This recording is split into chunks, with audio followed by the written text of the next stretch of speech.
Halo, assalamualaikum. Jumpa kembali bersama saya. Di video kali ini saya mau masak rendang daging sapi, persiapan buat menu Lebaran, teman-teman. Di sini ada setengah kilo daging sapi, dan kita menggunakan bumbu instan yang sangat simple.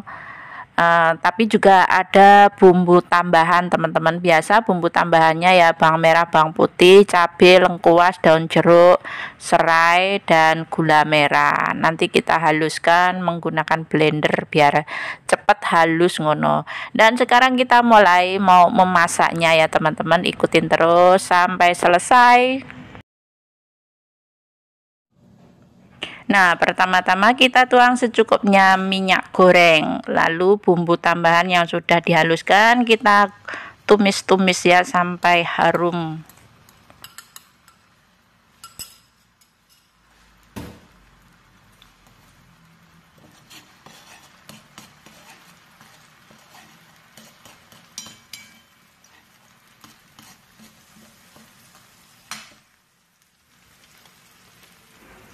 Dan selanjutnya ini bumbu instannya kita buka dulu dan kita campurkan menjadi satu, ditumis biar bumbunya juga ketumis juga. Sebenarnya ini bumbu instannya kan udah mateng gitu ya, tapi alangkah sedapnya kita campurkan dengan bumbu tambahan yang kita bikin sendiri.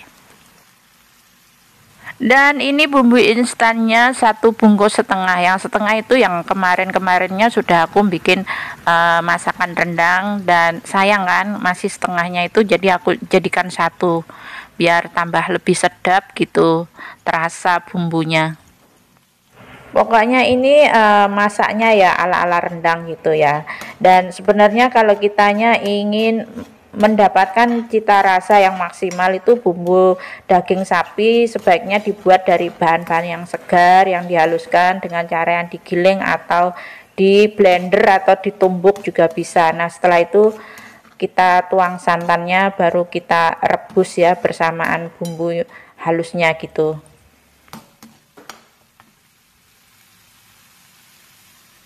Dan selanjutnya ini bumbu tambahan yang empon-emponnya, jahe, lengkuasnya, terus daun jeruk, daun serai, dan gula merah ini teman-teman ya. Kita tumis menjadi satu.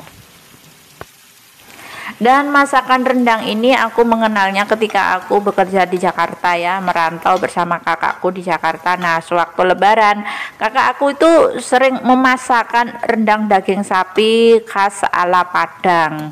Jadi ya pokoknya aku di Taiwan ini masaknya ya ala-ala rendang gitu ya, bumbunya ya bumbu ala kadarnya yang menggunakan instan, dan kita kasih tambahan bumbu yang masih segernya sedikit gitu. Nah, masakan menu rendang ini cocoknya makan bersama ketupat atau lontong yang dibungkus daun pisang. Wis mantep pokoknya. Dan selanjutnya kita masukkan daging yang sudah direbus ya. Ini dagingnya sudah aku rebus duluan teman-teman, biar kotorannya itu hilang gitu. Terus aku cuci bersih, baru kita masak ulang dengan bumbu rendang.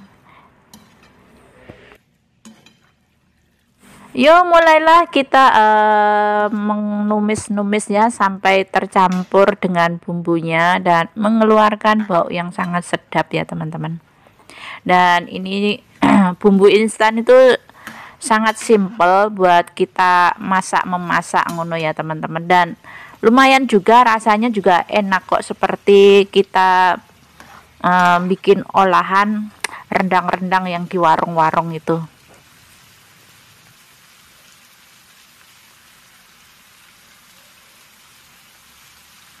Dan next selanjutnya kita menambahkan santan kara ya, yang sansetan yang bungkusan kecil itu aku kasih 2 ya teman-teman. Dan yang pertama kita kasih 1 bungkus, terus ditambahin air sedikit, kita rebus-rebus dagingnya.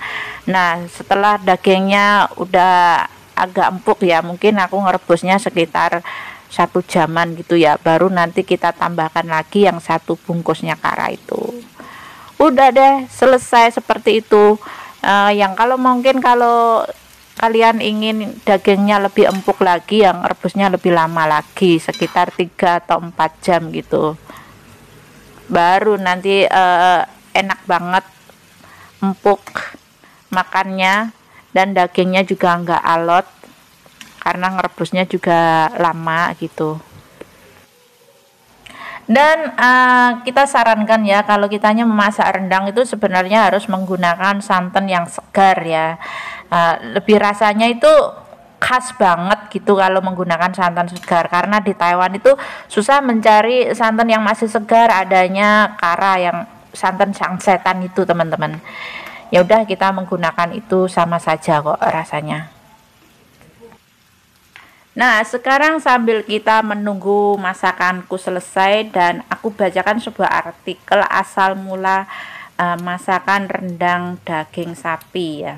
Rendang adalah sajian daging dengan bumbu rempah yang dinobatkan menjadi makanan terlezat di seluruh dunia. Tentunya sebagai orang Indonesia kita patut berbangga atas pengakuan tersebut ya. Dan menyebarnya kuliner Minangkabau di berbagai penjuru Indonesia selama bertahun-tahun mendorong popularitas hidangan yang ikonik ini. Maka tidak heran bila istilah masakan Padang selalu dikaitkan dengan resep rendang daging empuk berselimut bumbu yang gurih ya. Pada perkembangannya, masakan asli Minang juga melampaui batas-batas negara, dari yang terdekat menuju Singapura, Malaysia, hingga kini mencapai Eropa dan Amerika, bahkan di negeri Formosa yaitu di Taiwan. Semua anak perantauan yang ada di Taiwan pasti menyukai masakan yang namanya rendang daging sapi ya. Dan ini kemudian diperkuat lagi dengan program diplomasi kuliner negeri kita yang selalu aktif, sehingga popularitas rendang dan kuliner Indonesia secara keseluruhan semakin mendunia. Hal-hal ini tentunya mendorong kita untuk bisa menyajikan sendiri hidangan legendaris ini di rumah ya, sebagai menu sehari-hari ataupun untuk berbuka puasa buat keluarga yang di rumah. Terlebih didorong juga karena terciptanya kita terhadap masakan Nusantara ya teman-teman. Khususnya resep rendang daging sapi empuk bila dimasak dengan tepat, maka cita rasanya akan sempurna dengan bumbunya yang kaya rempah-rempah. Namun, cara membuat rendang sapi yang kuat, tepat, malah akan membuat daging terasa kering atau keras, bahkan gosong ya, bila tidak tepat memasaknya gitu ya. Nah, itulah artikel rendang daging sapi asal muasal dari Minangkabau dan menyebar ke seluruh dunia. Dan memasak rendang ini sangat membutuhkan waktu yang sangat lama, mungkin sekitar 3 atau 4 jam, supaya bumbunya itu meresap ke dagingnya. Pokoknya rasanya super lezat maksimal. Dan juga kita masak rendang daging sapi itu sebenarnya harus menggunakan santan kelapa yang segar ya. Perbandingan 1 kilo daging sapi itu harus menggunakan 3 butir kelapa gitu ya. Dan kalau setengah kilo berarti 1,5. Dan sekarang masakan aku sudah selesai ya teman-teman. Endingnya seperti ini, pokoknya enak banget. Selamat menikmati. Dan kami akhirin video aku sampai di sini. Jangan lupa dukungannya, like, comment, dan subscribe. See you next time. Bye bye. Wassalamualaikum warahmatullahi wabarakatuh.